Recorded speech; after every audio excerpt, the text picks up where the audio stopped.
Do you keep parrots and constantly have behavioural problems? Are you new to parrots and are encountering issues? Watch this video to find out what my top mistakes are for parrot owners.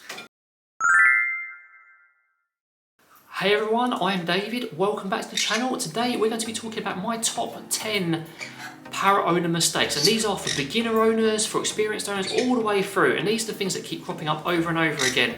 Remember, if you like parrot content, educational and cute, please do feel free to subscribe, hit the notification bell and give this video a like, it helps the channel. Coming in at number 10, this mistake is one I see constantly and it's often encouraged and it's no good for your parrot. That is encouraging hormonal behaviour. That can be through providing stuff like cozy huts or more commonly inappropriate touching of the parrot. If you're touching your parrot anywhere apart from the head or neck and you're doing repetitive petting motions, that's going to lead to hormone trouble. So if you want to avoid encouraging hormonal behaviour, because that's going to lead to lots of things you don't want to see, such as biting and all sorts of other issues. Number 9, not giving your parrot enough sleep. This is another common mistake, and sometimes it can be unavoidable if there's disruption, but as a routine and a generality, you want to be giving your parrot 12 hours opportunity to sleep every single night. Now I say opportunity because sometimes they may not sleep through the whole night, they may stir, they may get disrupted, but it's important for many reasons. Number 1, it's because without that much sleep they get grumpy. Just like we need 8 hours, they need 12, so that's a very important factor. The other is it ties in with their diurnal light cycle. If they get less than 12 hours sleep, they start thinking it's summertime, and that normally means it's time to breed and mate and all sorts of those fun things, because the more light there is, the safer it is in the wild because it's warmer and their chicks are more likely to survive. So unless you want hormonal parrots, you want to try and get 12 hours or as close to those 12 hours as possible, and you often see problems when parrots get less than this.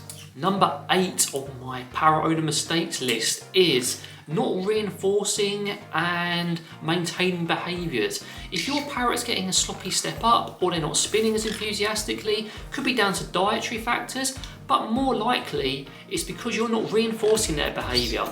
A lot of the times, our parrots will want to come to us and be with us and step up because they like being with us.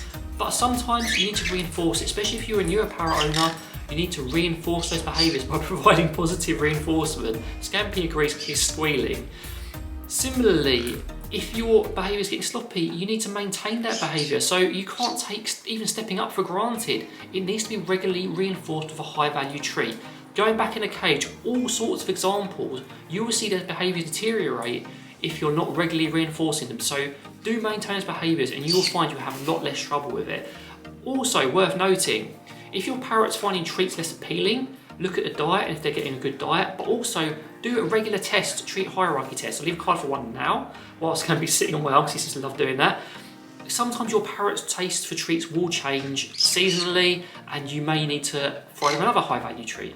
Number 7, now you may have seen this in my previous video on new parrot owner mistakes, but this is something we see all across the board and sometimes it can be the same for us. It's just a common mistake, and that is expecting instant results from things. If your parrot's just come into your home, you may think they're going to bond with you instantly because they've come from a hand-raised breeder or a responsible breeder. That's not the case. It's a new environment, you know. Just because a parrot knows a trick, they may not perform that trick for you. You can't expect instant results when you're training. It takes time sometimes, and it takes a lot of effort. In some occasions, you will see that your parrot will respond very quickly. For example, Scampy picked up spinning incredibly quickly. Chip picked up tidying up incredibly quickly. Other times, it takes a lot longer.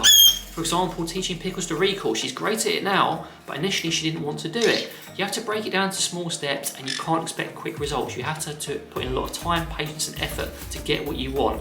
So try and remove the expectations from things and you may be surprised pleasantly, or you may have to put a bit more effort in. Either way, hopefully you'll get there in the end. Number 6 is not providing foraging activities. These guys will spend roughly 50 to 70% of their time in the wild foraging for food. It's natural, they enjoy it, it's stimulating for them, it even provides them exercise to an extent. So you need to provide your parrots foraging activities. That can be through a foraging tray, really cheap and easy to do, substrate on the base of their cage, foraging toys if they're canopy feeders, just by stuffing treats into toys, and also you have to teach them how to interact with these things because initially they may not know how to do it. I've got loads of videos on foraging, I'll link one right now. It's really easy to point when Scampy's sitting there like this. You're a cheeky man, aren't you? But it's really to do foraging, and once your parrot knows how to do it, it keeps them busy, it prevents them from biting, and it stops them getting bored and annoying you while you're doing your work. It's just a great activity for them, and I highly recommend foraging to anyone because it's essential.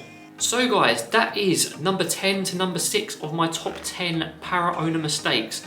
I'm going to be doing a second video with my top 5, so do check out the end screen card for that so you can follow on straight away. In the meantime, if you have any you want to add to the list, and do double check the next one as well to make sure that you're not missing any, or if you have any comments, happy to hear from you. But in the meantime, from me, Pickles loves sitting on my head and a very cuddly and nibbly little Scampy, take care and have a really nice day.